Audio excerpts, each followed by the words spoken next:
Highways ఒక్కసారిగా యావత్ భారతదేశం ఉనికిపోయిందండి.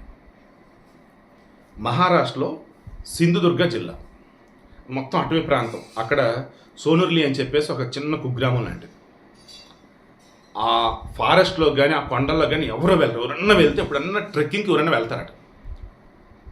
ఒక్క సమ్మర్ తప్ప ఈ మాన్సూన్ కానీ తర్వాత వింటర్ కానీ ఆల్మోస్ట్ చలి వర్షం ఇలాగే ఉండిద్దంట. దట్టమైన అడవి అన్నట్టు అనుకోవచ్చు, చల్లటి ప్రాంతం. అక్కడ ఒక గొర్రెలు కాస్తూ వెళ్ళినప్పుడు ఒక మనిషి ఆర్తనాదాలు వినిపించాయి. అతను ఫస్ట్ భయపడ్డాడు. ఆ తర్వాత పాపం ఎవరో ఎప్పుడు ఇరుక్కొని ఉన్నారు అని చెప్పేసి వీలైనంత వరకు ఎతికాడు, కానీ ఎవరు కనపడలే. ఆడ సిగ్నల్ ఉండవు. దెన్ ఆ ప్రాంతం నుంచి మరలా కిందకు వచ్చి పోలీసులకు ఫోన్ చేశారు. పోలీసులు వచ్చారు. మొత్తం జల్లెడు పడుతూ ఉంటే మొత్తానికి ఒక ఆమెను కనుగొన్నారయ్యా. ఎవరు ఆమె అన్నప్పుడు ఆమె దగ్గర వచ్చేసి యుఎస్ పాస్పోర్ట్ ఉంది. That means US citizen, America వ్యక్తి ఆమె. ఇప్పుడు ఆమెకి ఏది జరిగినా ఇప్పుడు అమెరికా వాళ్ళే ఖచ్చితంగా ఆ నెక్స్ట్ స్టెప్ అని తీసుకుంటారు వాళ్ళు. అండ్ ఆమెను అక్కడ గొలుసులతో కట్టేసి ఉన్నారు. అడివండి, క్రూర మృగాలు వస్తాయి, పాములు వస్తాయి, అండ్ గొలుసులతో కట్టేసి ఉన్నాడు. అవి తెచ్చడానికి ట్రై చేసిన ఒక చేతులని వాసిపోయి ఉన్నాయి. మనిషి సన్నబడిపోయింది, గొంతు తడారిపోయింది. ఆల్మోస్ట్ ఇక చావు బతుకుల మధ్య ఉందనుకోండి. కేవలం గాలిలో ఉండే తేమ ఆమెను బతికిస్తుంది ఇన్ని రోజులు. ఇంకా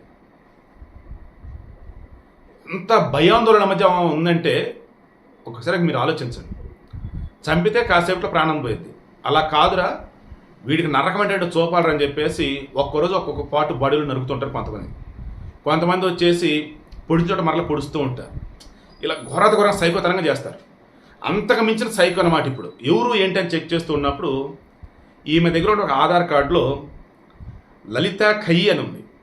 దట్ మీన్స్ సౌత్ ఇండియాలో నార్త్ ఇండియాకి సంబంధించి ఎక్కడన్నా ఏంటంటే తమిళనాడు ఆల్రెడీ ఆధార్ కార్డు కనిపిస్తుంది.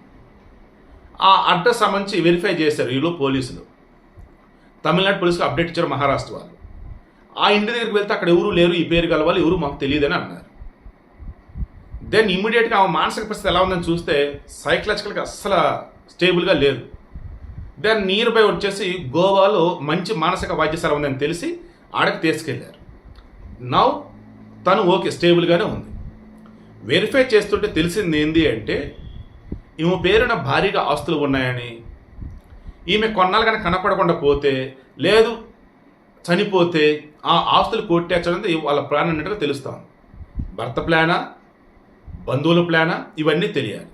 ఈమె దగ్గర వచ్చేసి ఎక్స్పైర్ అయినటువంటి వీసా ఉంది, పాస్పోర్టు అమెరికా పాస్పోర్ట్ ఉంది, అండ్ ఆధార్ జిరాక్స్ ఉంది. అది వచ్చేసి తమిళనాడుది. అంటే అమెరికా నుంచి ఇండియాకి తీసుకొచ్చారు. ఇండియాకి తీసుకువచ్చి హాలిడే అన్నట్టు, జాలిడే అన్నట్టు, లేదన్నప్పుడు ట్రావెలింగ్ అన్నట్టు ఏదో చెప్పి ఆమెను అడిగి తీసుకొచ్చి గొలుసుతో కట్టి ఆ చెట్టుకు కట్టేసి అక్కడి నుంచి వెళ్ళిపోయారు. ఇంకా ఆమెని క్రూరమగలు ఏమిటి పీకు తినాలన్నట్టు, పాము గడిస్తే చచ్చిపోవాలన్నట్టు, లేదా ఇలాగే కుంగి కుసించిపోవాలంటే వాటి నుండి ఏదో. ఎందుకంటే అక్కడికి ఎవరు రారని డిసైడ్ అయిపోయారు వాళ్ళు.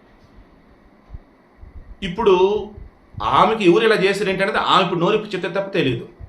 ఆమె ఇంకా నార్మల్ స్టేజ్లోకి రాలా. సైకలాజికల్ ఇప్పుడే ఓకే అవుతుంది. దెన్ ఇప్పుడు ఏంటి విషయం అంటే హత్యాయత్నం కేసు పెట్టారు. ఇంకా అంతమంది పెద్ద కేసు ఏం లేదు కదా, హత్యాయత్నం కేసే పెద్దది. దెన్ హత్యాయత్నం కేసు పెట్టారు. ఆమె నార్మల్ మోడ్కి వచ్చాక అప్పుడు అసలు ఎవరు ఇదంతా చేశారు ఏంటంటే చెప్పింది.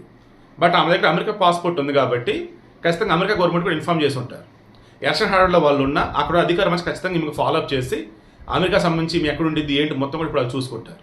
ఖచ్చితంగా ఇక్కడ ఉన్నటువంటి యుఎస్ ఎంబసీ వాళ్ళు ఖచ్చితంగా ఆమెను కలవటం, మరలా ఆమెను క్షేమంగా అమెరికా తీసుకెళ్ళడానికి ప్రయత్నం అయితే చేస్తారు. బట్ ఈలోపు ఈ రకంగా ఆమెను చిత్రహింసలు పెట్టినోడు ఎవడు, ఆడవాళ్ళ, మగవాళ్ళ, బంధువుల, మొగుడ ఎవడు మొత్తం తేల్చాల్సి ఉంది. ఆమెకైతే మానసికంగా ఇప్పుడు కొంచెం పర్లేదంట. బట్ పూర్తిగా నార్మల్ మోడ్కి వస్తే అప్పుడు అసలు విషయాలు తెలుస్తాయి. ప్రెసిడెంట్ వచ్చేసి ఆమె గోవాలో ఆసుపత్రిలో ఉంది.